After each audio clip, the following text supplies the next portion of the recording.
Pemkot Surakarta menyediakan wadah untuk 200 UMKM dalam pasar Ramadan. Kabar gembira, UNS telah melangsungkan kuliah secara hybrid. Masjid tertua di Kota Solo tak kalah eksis dalam tradisi di bulan Ramadan. Pada siang ini telah selesai dilaksanakan pembunuhan dengan melibatkan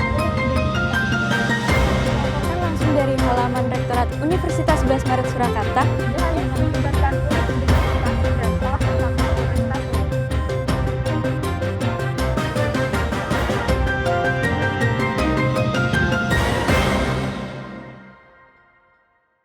Selamat pagi Sobat Semar, kembali lagi dalam Info Buletin 11. Selain 3 berita utama tadi, tim redaksi kami telah menyiapkan beberapa berita aktual untuk menemani Anda selama 10 menit ke depan. Bersama saya, Winanti Latif Isnaini.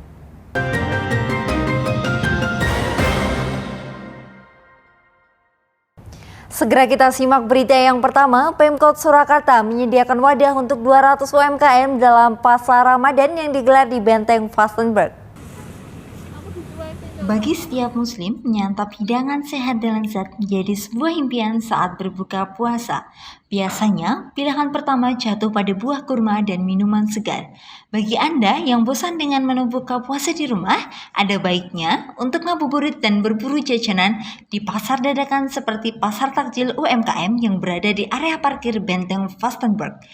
Pasar ini menjajakan berbagai macam menu. Selain menjajakan minuman yang segar untuk berbuka puasa, pasar ini juga menyediakan berbagai jenis makanan dan juga gorengan. Untuk berburu takjil di pasar ini, Anda tidak perlu merogoh kocek yang dalam karena para pedagang mematok harga yang cukup terjangkau, yakni kisaran Rp6.000 hingga Rp15.000. Kalau kita jualnya dari harga 15.000, nanti paling jam 5-an, jam setengah 6 kayak gini. Nah, jika Anda tertarik untuk berkunjung, pasar ini beroperasi sejak pukul 15.00 sampai 18.30 waktu Indonesia Barat. Beranjak ke berita selanjutnya, UNS telah menggelar perkuliahan secara hybrid bersyarat. 2 tahun telah berlalu, pandemi COVID-19 melanda dan mengakibatkan semua sistem pembelajaran mulai dari sekolah dasar hingga perkuliahan terpaksa harus dilakukan secara online. Namun, Universitas 11 Maret kini telah melakukan perkuliahan hybrid yang artinya mahasiswa UNS kini sudah bisa kuliah secara offline dengan bersyarat. Diutamakan bagi program pendidikan yang memiliki kegiatan praktikum dan diutamakan bagi mahasiswa yang berasal dari Solo Raya. Prodi saya kan banyak prakteknya, jadi lebih baik offline. Terus kan bisa ketemu langsung, kalau online kan susah jalaninnya. Banyak mahasiswa yang bersemangat untuk mengikuti kegiatan kuliah offline, terutama untuk angkatan 2020, dikarenakan belum pernah merasakan kuliah offline. Tak kalah eksis dengan masjid baru lainnya, masjid tertua di Kota Surakarta, Masjid Laweyan, juga memiliki tradisi di bulan Ramadan. Masjid Laweyan merupakan salah satu masjid bersejarah yang ada di Kota Surakarta. Masjid ini dibangun pada tahun 1546 pada masa kejayaan Sultan Hadiwijaya. Sultan Hadiwijaya merupakan salah satu sultan dari Kesultanan Pajang yang merupakan cikal bakal dari Kesunanan Surakarta dan juga Kesultanan Yogyakarta. Selain itu, masjid tertua di Kota Surakarta ini sudah dijadikan cagar budaya dan akan dibangun prasasti di area masjid. Setiap bulan Ramadan, tentu Masjid Laweyan memiliki kegiatan rutinan seperti pembagian takjil gratis, buka bersama, tarawih, dan juga pengajian purnama. Rutin setiap bulan Ramadan kita ada kajian, kemudian di pertengahan bulan Hijriah itu ada kajian purnama sidi, biasanya itu masih.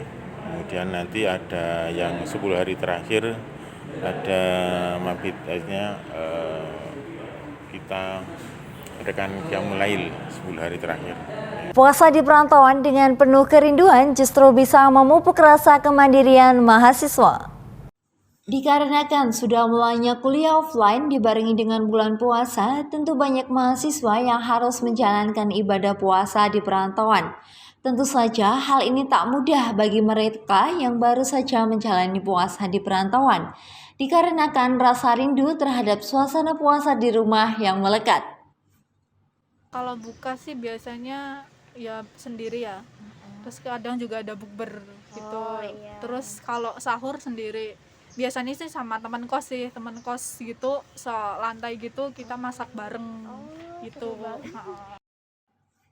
Puasa di perantauan dianggap bisa memupuk kemandirian. Namun, dengan begitu hal tersebut juga bisa dinikmati oleh sebagian mahasiswa dengan senang hati. Untuk Anda, calon mahasiswa baru UNS, berikut kami sampaikan keketatan daya saing yang ada di Universitas 11 Maret.